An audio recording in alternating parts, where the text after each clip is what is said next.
Unilever, or these brands that you might be familiar with. Now, at this point, people have varying different opinions on the matter, but I'm going to cite Warren Buffett's opinion on this, which is also my opinion on this, which is that if you're a beginner to investing, unless you are legitimately a financial professional who literally does this full-time for a living, you should not try and pick stocks. The average person will not know enough to know which stocks to buy.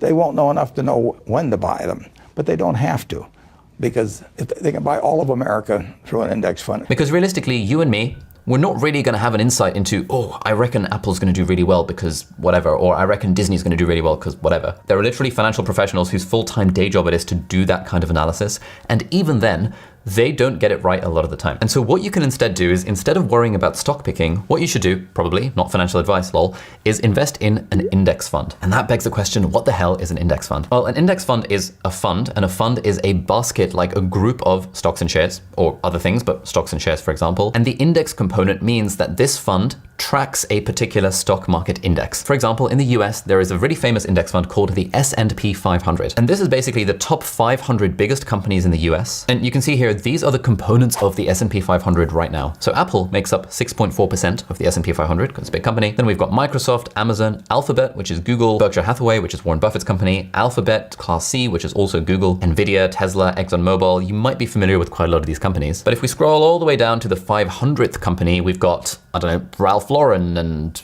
Hasbro, and didn't realize Hasbro was in the S&P 500, but you can see that Hasbro makes up 0.21% of the S&P 500 compared to Apple's 6.4%, because those companies are hugely different in, I guess, market cap or valuation. Right, so the point of the S&P 500 is that it gives you a single number that you can graph over time of like how valuable the US stock market is.